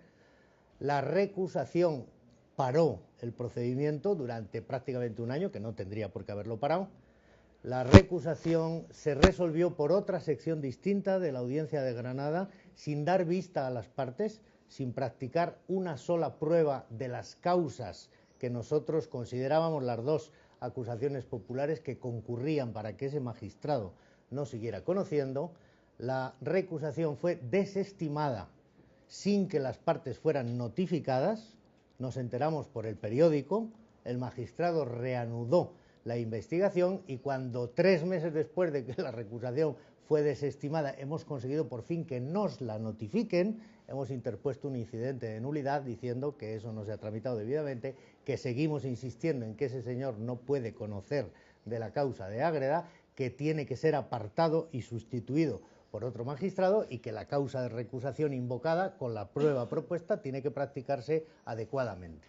Eso es lo que acabamos de plantear esta semana, ya veremos qué nos dicen, pero no tiramos la toalla, la causa sigue abierta, se siguen practicando diligencias, pero seguimos sin saber quién era alguien que invirtió un dinero que llegó de Marruecos, pero que desde luego no conocemos de quién procedía, y ya veremos en qué termina.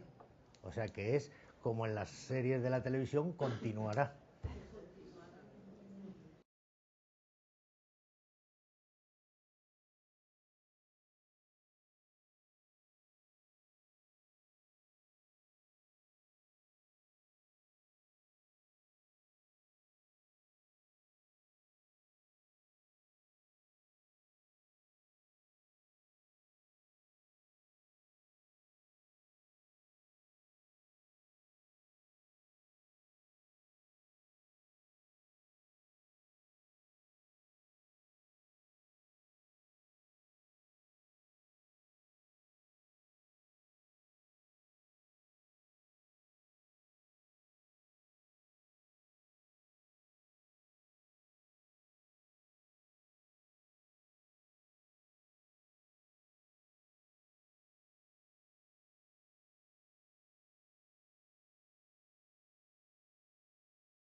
Haciendo una cosa y no se dan cuenta, pero que terminaremos evidentemente haciéndola, por lo menos yo, y es acusarlo de ocultamiento y acusarlo de que lo están, bueno, pues póngase en marcha. No, mire, pero si no paro, si todas las semanas no hago nada más que presentar un escrito, pero no se entera, pues no va a haber más remedio que decirle, no, pero granadinos no ustedes resulta de lo que están haciendo es ocultar las pruebas, destruir las pruebas, no defender los intereses de los granadinos. Ya está bien, que ustedes están ahí porque lo hemos puesto y que le pagamos el sueldo, y ustedes lo que tienen que hacer es abrir las ventanas y levantar las alfombras y que los granadinos sepamos realmente lo que ha pasado. Mira, a mí me da mucha pena, porque como estoy metido en la causa, desgraciadamente voy viendo Me da pena. Esto es peor que Valencia. Lo veremos al final. Perdón.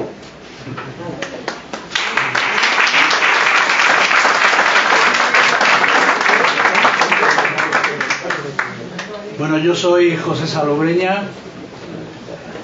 Estoy abierto a felicitar con toda la gente a Carlos Castresana hoy en Granada, en este centro que es apolítico y puede ser transversal para humanismo y cultura, hacer desde aquí una propuesta y que surja una comisión humana, cultural y sobre todo en pro de la justicia, porque hablando Ramón Arenas, he visto de fondo a Federico, que se me antoja que ha estado escuchando todo lo que ha dicho Ramón Arenas. Si este hablara, el que hay ahí detrás, también tiene otra partida, que hablar mucho.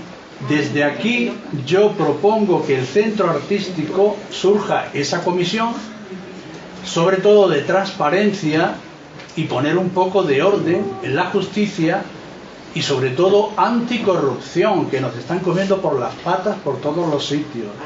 Tengo 3 obras expuestas que las tiene Celia en su poder, que son una trilogía de la España desde hace 15 años para acá, y es una denuncia total a lo que han hecho con los españoles, los políticos que tenemos en España.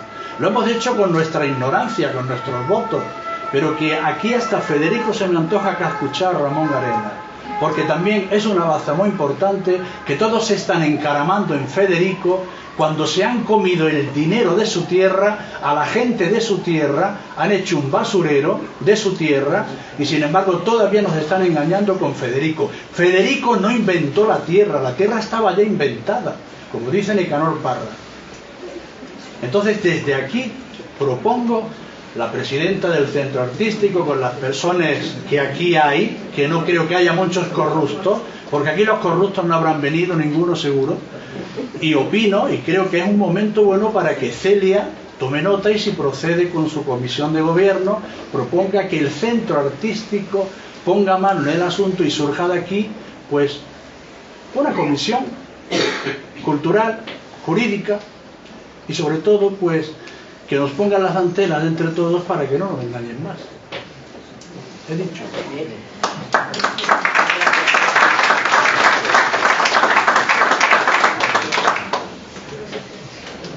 ¿Alguna palabra más? Me gustaría preguntarle a Carlos, que escribió el otro día una carta en la que hablaba de que había vínculos entre políticos, fiscales y jueces de esta ciudad. Aparecían algunos nombres en esa carta, pero me gustaría pedirle si puede ahondar un poco más en su argumentación. No era una carta, era un escrito presentado a la audiencia de Granada en el que se promovía el incidente de nulidad en el incidente de recusación. Y no se hacía ninguna afirmación porque no se puede hacer, porque como no se ha practicado una sola prueba en ese expediente, no se ha conseguido probar nada. Lo que se decía es, si se declara la nulidad, se retrotraen las actuaciones, se admite a prueba el incidente, entonces podremos averiguar ciertas cosas de ciertas personas, todas las cuales eran naturalmente jueces o fiscales que habían participado en el procedimiento. No podemos hacer afirmaciones porque no tenemos más que informaciones no contrastadas. De todas maneras, insisto, los abogados de Granada, por ejemplo, a los que yo hago un llamamiento, que yo comprendo que ellos pueden tener más dificultades para hacer públicas cosas que yo, que vivo en Madrid y que llevo nada más que unos pocos casos en Granada, me puedo permitir. Es decir, ellos el coste de hacer público un nombre de un magistrado o de un fiscal que ha tenido una actuación incorrecta les puede representar un coste en su bolsillo con sus clientes y con sus casos que posiblemente les hace esa actuación individual prohibitiva. Pero si se agrupan, tienen un colegio. Ellos saben más que yo, porque yo vengo aquí de Pascuas a Ramos, pero ellos están aquí todos los días y saben quiénes son los que van por el carril y los que van campo a través. Entonces que lo digan ellos colectivamente, porque mientras no va a cambiar la situación. Y los medios de comunicación, que saben lo que los pájaros se comunican de alero a alero de los tejados, que lo publiquen, No lo publican. Eso es imposible. Porque de otra manera eso no va a cambiar. Yo no sé si ustedes se han parado a pensar que el Tribunal Superior de Justicia en 40 años de historia no ha juzgado nunca a ningún aforado. Y que la Fiscalía del Tribunal Superior de Justicia nunca ha acusado a nadie ante la Sala de lo Penal del Tribunal Superior de Justicia. Entonces, ¿qué hacemos? ¿Les pedimos que devuelvan los 40 años de sueldo que llevan cobrados? Porque la otra opción es pensar que no hay corrupción en Andalucía. A lo mejor es esa la causa. No han acusado a nadie porque no hay nadie a quien acusar. Pero eso, cuando yo era fiscal anticorrupción y empezamos a nombrar delegados en los territorios, me recuerda mucho al fiscal jefe en aquel entonces, que no me acuerdo ni cómo se llamaba y que se habrá muerto, desde luego se habrá jubilado, que cuando le dijimos que había que nombrar un fiscal delegado anticorrupción en Valencia, dijo no, que aquí no hay corrupción. Y de todas maneras lo nombramos. Mire, en el caso Nevada, siendo ilegal de todas, porque lo era, en el caso Nevada, el periódico Ideal estuvo luchando contra el Nevada hasta que empezaron a aparecer una página a todo color los domingos que decía próxima apertura el Nevada, página que valía 6.000 euros. Durante 54 domingos estuvo apareciendo. Ya nunca más el periódico Ideal habló contra el Centro Nevada. Estamos vendidos y no tenemos medios de comunicación libres. Y ahora los 240.000 euros malditos que tomó el ayuntamiento por Casa Ágreda, yo estoy segura que se los podríamos devolver los granadinos, pero siempre que el ayuntamiento nos prometiera que devolvía los 240.000 euros y al día siguiente sería un museo para Granada que nos está haciendo mucha falta. Pero no tienen voluntad porque dice, ¿y quién va a pagar luego al portero? Estamos en una ciudad miserable. ¿Sabe lo que pasa con ese dinero? No es que el ayuntamiento no tenga recursos, es que no se puede devolver porque no se sabe a quién hay que devolverlo. Como no se sabe quién lo puso, ¿a quién se lo devolvemos? No, es que lo que se... No, es que cuando se hace una inversión utilizando un testaferro hay que presumir que se está blanqueando el dinero, de manera que ese dinero no se puede devolver.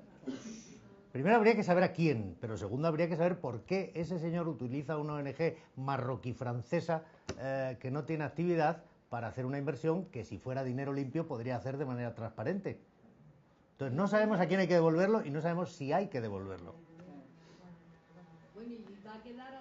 No, el juez lo va a averiguar enseguida.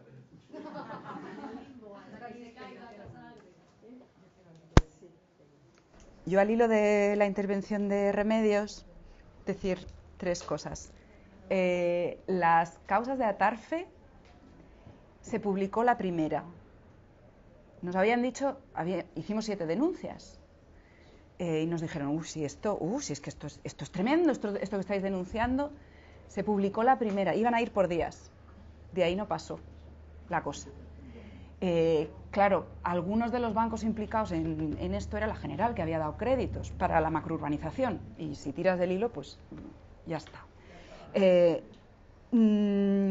Luego, otra cosa que quería decir es que, igual que nosotros pensábamos cuando vino Rosa a decirnos, mirad esto, ¿no?, que aquello tan escandaloso bastaba con ponerlo en manos de Fiscalía y ya está, y nos encontramos con que no, que igual hay algo peor aún que la ausencia de poder institucional o de instituciones, es que esas instituciones estén, pero que realmente no controlan, porque confiamos en que hay una autoridad que controla, que hace justicia, que tal, y que defiende los intereses públicos. Es decir, lo peor no es que el defensor del pueblo, que no hubiera un defensor del pueblo, es que lo haya habido y no haya cumplido su trabajo, porque es que entonces, pues eso, ahí seguimos, confiamos y confiamos. Y creo que eso nos está pasando ahora, por ejemplo, con el ayuntamiento. Sabéis que el ayuntamiento se aprobó en pleno el personarse en TG7, en Ágreda y en Emucesa. Bueno, el juez de Emucesa ha dicho que el ayuntamiento no es afectado, que la afectada es Emucesa. En fin, el ayuntamiento por entonces tenía el 100% de Emucesa, es titular del cementerio, y ahora mismo tiene el 51% de las acciones, que si no es afectado el ayuntamiento, pues venga Dios y lo vea. En TG7 no acuden a las declaraciones, no están acudiendo a las declaraciones, y en Ágreda, que se aprobó a la vez esa personación, todavía no se han personado. todavía no se han personado.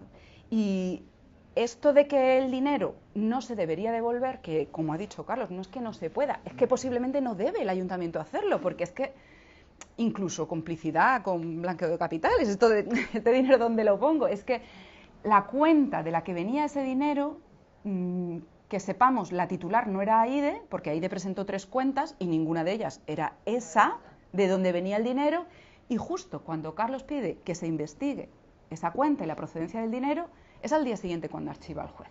Y todavía sigue negándose a investigar eso. Y el actual equipo de gobierno sabe perfectamente que ese dinero no lo debería devolver así como así, que a quién, sino que eso se debe investigar. Y para eso se tiene que personar en Ágreda y decir como ayuntamiento, investíguese esto, que es que igual yo he recibido un dinero que procede de blanqueo de capitales. Y no se está haciendo. Entonces, de nuevo, yo digo, la capacidad de la sociedad civil organizada, porque aquí sí que en estas causas hay una acusación popular, que es el grupo municipal nuestro, pero yo digo mucho, los grupos municipales, hombre, si nos encontramos esto, lo tenemos que poner ante la justicia, pero primero, no estamos para esto porque somos muy frágiles, y lo digo así de claro, es muy fácil desde dentro del ayuntamiento, si hay interés en que nosotros no estemos ahí, que esto requiere medios, irnos cercenando. Y yo con esto no digo, bueno, pues ahora apoyen todos, vamos a ganar. No. Esto tiene que tomar la rienda la sociedad civil organizada. Y en ese sentido estoy muy de acuerdo con la propuesta que se ha hecho. Tenemos que tener mecanismos, ya que, por supuesto, tendremos que hacer una reforma de la justicia, pero entre tanto que conseguimos hacer esa reforma de la justicia, ahí tenemos la herramienta de la acusación popular, pero que tiene que ser de la sociedad civil organizada, que pueda tener una independencia y una autonomía, independientemente de los vaivenes a los que nos someten, por supuesto, pues a los grupos municipales, que termina el mandato, que tal, todas estas cosas. Entonces, eso, que necesitamos esa sociedad civil organizada y que creo que Granadas merece eso y que está despertando y que está teniendo interés, porque esa es otra. Hay otro obstáculo muy grande en la lucha contra la corrupción, que es la sensación de que no se va a poder, de que son gigantes, efectivamente, de que es un gigante y yo soy aquí David chiquitito, me pego aquí, sí. Es la sensación esa, que no se va a poder, de que para qué, si además esto no va a ir a ningún lado, es un gigante que además me va a aplastar. Es aquello del elefante que lo han criado también con una pata atada y ya, aun cuando lo desatan, no se mueve. Ahora tenemos herramientas que no teníamos hace 40, 50, 60 años. Pero con una historia tras otra y la experiencia esa que se nos queda incluso, ¿no?, en las entrañas de que no se hacía justicia y de la impunidad, pues no nos movemos, pero sí se puede hacer muchísimo más de lo que nos da esa sensación. Y tenemos, ¿no?, nos atrapa ese miedo. A ver, si pudiera añadir una cosa. Si puedo añadir una cosa para que nos entendamos a esa última pregunta otra vez sobre lo del dinero de Casa Ágreda. Lo que ha pasado en Casa Ágreda, que el juez se ha negado a investigar, es exactamente lo que ayer ha llevado a la cárcel al señor Zaplana en Valencia. Traer del extranjero dinero de origen desconocido y presuntamente ilícito.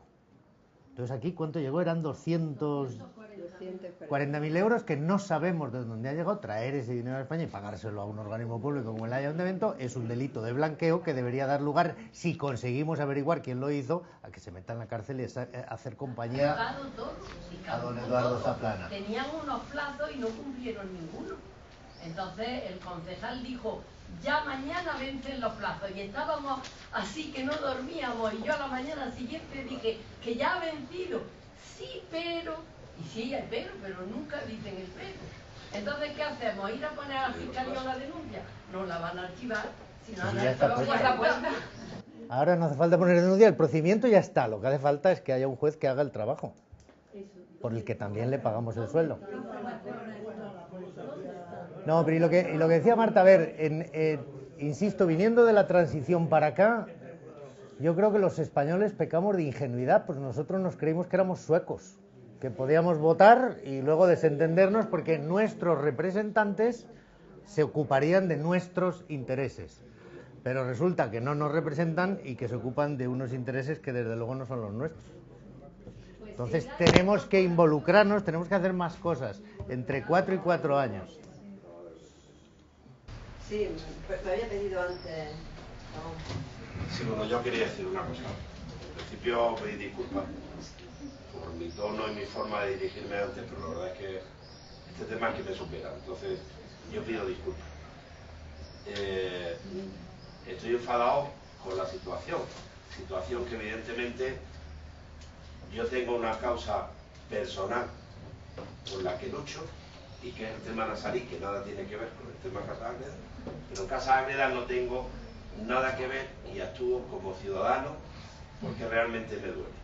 Porque yo nací y me crié 14 años en la calle El Canero número 4, es decir, a 20 metros de Casa Ágreda, y conozco aquello, sinceramente, como si hubiese vivido allí, porque la monja que había era mi tía, la directora de Casa Ágreda. Con lo cual es un sentimiento de que cuando me enteré me puse a luchar en defender eso. Pero dicho esto, quiero agradecer primeramente a Carlos y a Marta, que es verdad que Carlos desde Madrid puede decir lo que yo no puedo decir desde aquí, porque si no el linchamiento sería... Ya he sufrido el linchamiento de ser un mafioso, de ser...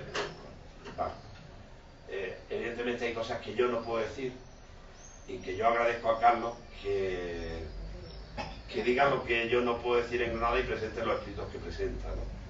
Y que evidentemente siempre contaréis con mi colaboración para aclararlo. Pero dicho esto, para que todos sepamos qué es lo que está pasando con el Ayuntamiento de Granada actual, y por lo que lo digo con pena, y que viene con el tema de la charla de hoy. Miren, el Ayuntamiento, en la primera causa que ha quedado vista para ir a juicio ahora, que es la causa Serrallo, ocurre lo siguiente. El que estaba personado era el grupo municipal del PSOE, y estaba personado con su abogado. Solamente llegar el PSOE al ayuntamiento, contratan a ese abogado el ayuntamiento, y el PSOE, como grupo municipal, se sale. Este abogado, resulta de que estaba defendiendo al ayuntamiento, se permitió en el caso Serrallo presentar dos informes, uno a favor y otro en contra. Ese fue el único trabajo que queda demostrado que hizo en el caso Serrallo. Todo esto, perdonadme, lo sé porque evidentemente el letrado es el mismo que me está llevando a mí el tema nazarí y en Casa Ágreda, y evidentemente, como no tengo forma de pagarle económicamente, le pago con investigación. Y lo digo así como suena. ¿Qué ocurre después? Porque resulta de que llega y contrata un asesor jurídico externo en el ayuntamiento, jefe de asesoría, como si los que estuvieran en el ayuntamiento fueran todos unos inútiles. Pues bueno, pues contratan uno fuera, el cual cobra una parte. Y este señor es el que llega a la acusación que tiene que desarrollar el ayuntamiento en el tema del Serrallo, y se permite no imputarle ningún delito a los concejales que aprobaron, donde iba un parque infantil, convertirlo en una discoteca. Sí, sí, así de claro. O sea, y por eso ellos, los concejales salientes, lo que quieren es acogerse a la doctrina Botín, pero claro, hierra su abogado y hierran ellos, porque allí sí existe una acusación particular, no la popular. Existe un señor como acusación particular, y evidentemente no se pueden acoger a la doctrina Botín, y han hecho el ridículo más espantoso, pero bueno, es su problema. Pero todo el mundo debe saber primero que el ayuntamiento no ha pedido responsabilidad. ¿Y por qué no ha pedido responsabilidad? Yo se lo tengo que decir a ustedes, porque el ayuntamiento también, los que están hoy sentados, resulta de que ha habido estudios de detalle y aprobaciones que se han hecho donde ellos han dado sí, estudiándolo o no estudiándolo, y que evidentemente van a seguir ahora el mismo camino que lo que ha pasado con los concejales de Serrallo. Entonces, claro, le entra caquita. Vale. Tengo que decir más, como bien dice Marta. En Emusesa, el juez es que es el mismo de Casa Ágreda. Es que resulta que vuelve a ocurrir lo mismo. Que resulta que, claro, aquí no pasa nada. ¿Qué? El 9. El señor que tiene el Carmen en el Albaicín. Que yo le diría que a ver si es capaz de vender su carne al precio que ha vendido Casa Ágreda, ¿eh? O sea que vamos a poner las cosas en su sitio. Bueno, pero resulta que es el mismo. Y todos lo llevan caminado a ser exactamente igual, archivarlo. Ya. Y resulta de que él dice Pues como bien ha dicho Marta, ¿qué pasa aquí? O sea, que el ayuntamiento no es parte, pero mire usted, si cuando eso se desarrolla, es 100% del ayuntamiento. Pero es que hoy todavía el 51% del ayuntamiento. ¿Quién mejor que el ayuntamiento para pedirlo? Pero claro, es que el ayuntamiento no se persona. Y lo hace mal. Se personan con un poder del anterior alcalde, que yo puedo entender que lo han hecho bien, pero que el juez dice que no. Y en lugar de coger y corregir eso y presentarse con un poder del actual alcalde, lo hace personándose el PSOE. Pues claro, ahí sí que hay el poder atacar presa. Perdóname, Marta, pero tengo que decir. Seguimos. ¿Qué pasa con TG7? Pues con TG7 se persona el ayuntamiento, el mismo señor, el jefe de asesoría jurídica.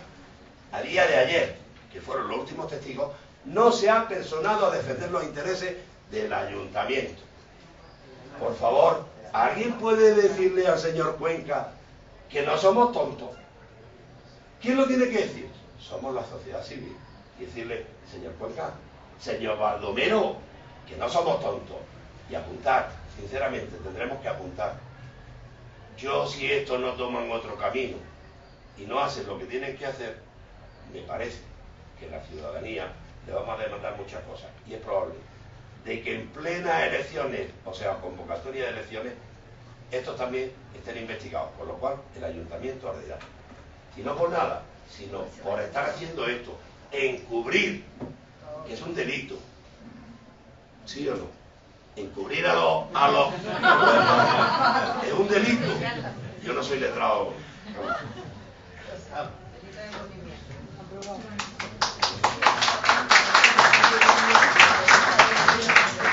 Perdón, y los informes que hacen los técnicos, que duermen en el cajón del señor Baldomero y no los pone, que eso es otro delito. Teniendo conocimiento de los delitos, el señor Baldomero, los informes duermen en su cajón y no los lleva donde corresponde, que es a la fiscalía.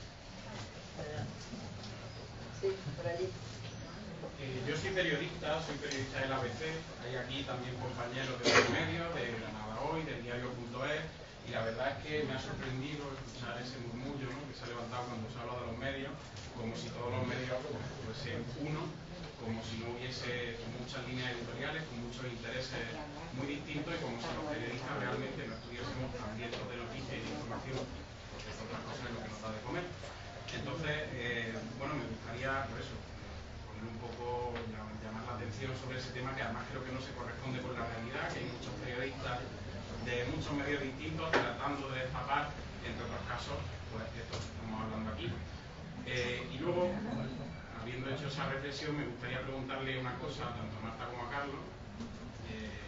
Hemos hablado de muchos casos, es cierto que no todos tienen una relación entre sí, al menos aparente, pero sí me gustaría, después de 2 años de instrucción, otros tantos de caso Serrallo, 2 años del caso Nazarí, que todavía, por lo que estamos viendo en otras ciudades, no se haya, no haya indicios de financiación irregular del partido o informaciones que apunten a una vinculación entre esta trama que goza la UDF en Granada y la trama a nivel nacional. Entonces me gustaría preguntar, pues, si hay algún indicio, algo que nos permita atisbar que se producía esa financiación irregular, y por otro lado, en el caso de que no, si hay pensada diligencia o peticiones para que se investigue ese tema. Gracias. En los 2 casos que has dicho, yo te voy a hablar de otro. En el de TG7 hay una de esas facturas firmadas fuera de contrato, fuera de presupuesto, y que después se hizo un convenio en 2015 para cubrir gastos desde 2013 hasta 2015, que hace nada declaró el coordinador de Economía que era la primera vez en su vida que había visto eso, un convenio hecho para justificar, para cubrir gastos anteriores. Ahí una de las facturas es de una empresa de interiorismo que es la misma que hizo el interiorismo de la sede del Partido Popular. Para esa factura hubo inicialmente un presupuesto mucho más bajo y finalmente se paga esa cantidad. Yo lo mismo digo que Ramón, yo ni soy abogada ni nada de nada, pero En fin, ahí está la cosa. Todo eso se tiene que investigar, todo eso se tiene que investigar. Entonces, claro, hay patrones también de actuación. Hay empresas que han sido investigadas en la Gürtel que tienen contratos desde hace años en el ayuntamiento, que pertenecen a los mismos grupos. Todo eso requiere trabajo de investigación. Y en relación a lo primero que has planteado, a la reflexión que has hecho, tienes toda la razón, porque además esa es otra de las, igual que lo de la sensación de impunidad, de que siempre hay impunidad, nos paraliza y al final termina siendo una causa de la impunidad, también la sensación que se siembra de que todo es igual, ¿no? Todos los políticos somos iguales, todos los periodistas somos iguales, todos los funcionarios son corruptos, todos los tal, eso no es verdad, no es verdad. Y además, eso también nos impide precisamente unirnos contra las tramas corruptas. Solo hay una forma de luchar, que es hacer tramas sanas, saludables, que esa es la sociedad civil. Y lo mismo pasa con los funcionarios. Los funcionarios, es que claro, además se ven lo mismo, ahí, bloqueados. Recordemos que el funcionario que informó sobre los contratos de Fantasma de Mucesa, el juez, el del 9, lo ha imputado, lo ha citado como investigado. Tiene tela. ¿Y que por qué no informó antes? ¿Que por qué no denunció antes? Vamos, que eran sus inmediatos superiores. Es que no sabemos todos cómo funcionan las estructuras jerárquicas y más en un ayuntamiento, en una empresa municipal. Entonces, que efectivamente ni todos los funcionarios son iguales, ni todos los periodistas son iguales y necesitamos pues protegernos mutuamente. Los funcionarios que denuncian la corrupción necesitan protección. Está clarísimo. Y la mayoría de los funcionarios, yo creo que todos los funcionarios que han denunciado las grandes causas y las pequeñas causas, las de los pequeños ayuntamientos y las macrocausas, han terminado pagando un precio, pero tremendo, tremendo.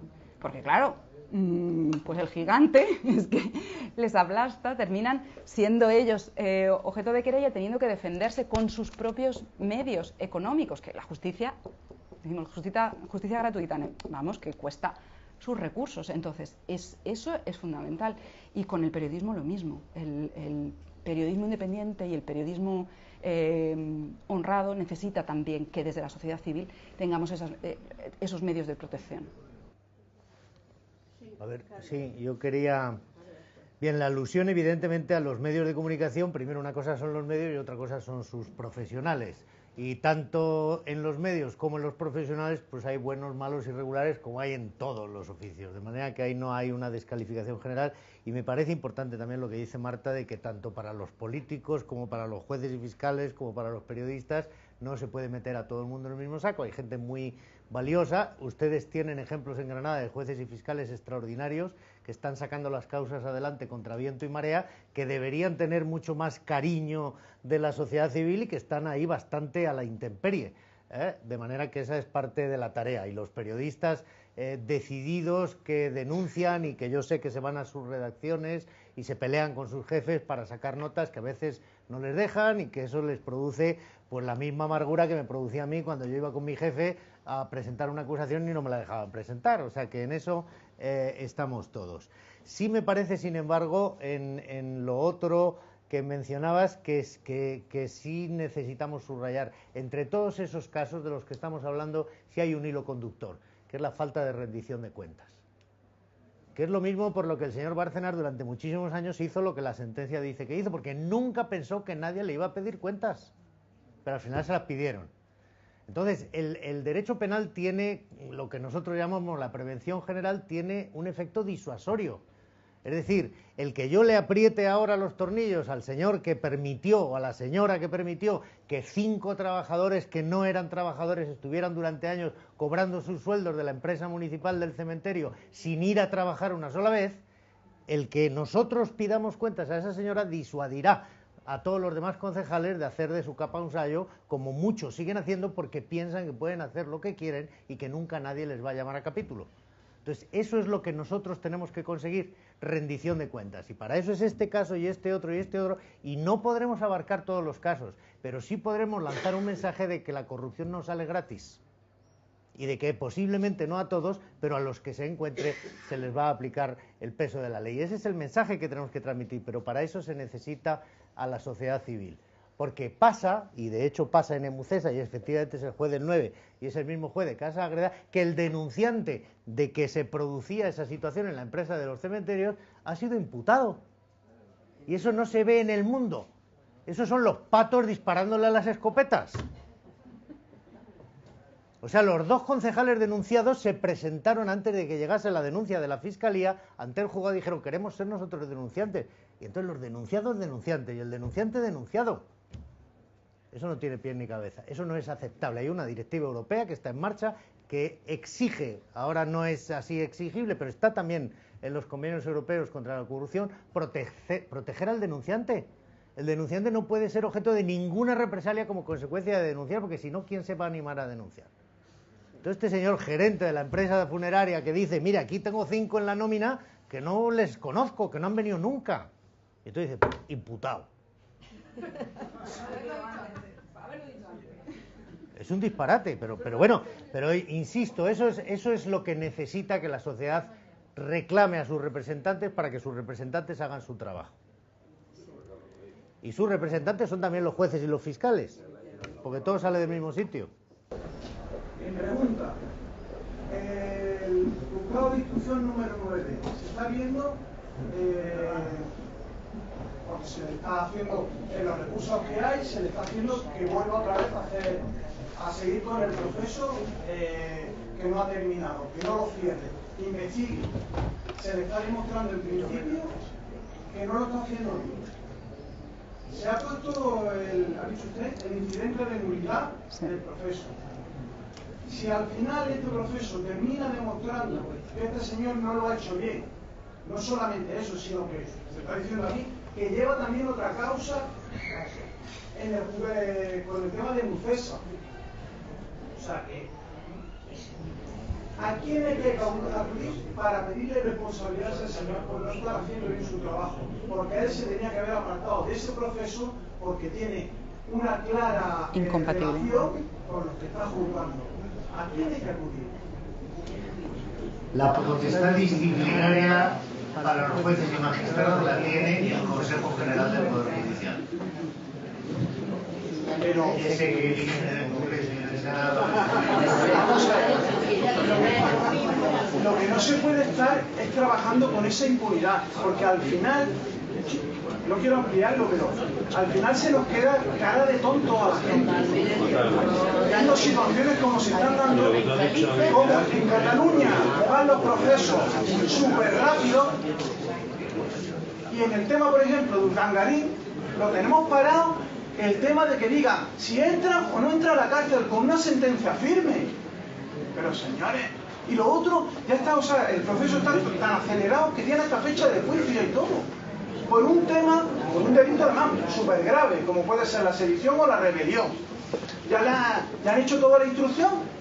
Y en el otro caso, que es simplemente decir, señores, ¿entra o no entra en prisión? Pues lo tenemos parado. Y seguimos mirando. Bueno, pues por eso la administración de justicia no puede ser una burbuja aislada en la sociedad. La sociedad tiene que entender que esa justicia mala o buena o regular es la nuestra y por lo tanto participar en ella y exigirle que dé el rendimiento por el que le estamos pagando. Sí, pero eso no va a ocurrir de manera espontánea, porque llevamos 40 años, no ha ocurrido.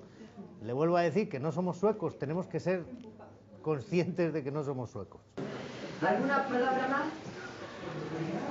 Pues entonces agradecer al público asistente la presencia y por supuesto agradecer a Carlos que haya estado aquí esta tarde y que ha venido desde Madrid. Muchas gracias, Carlos.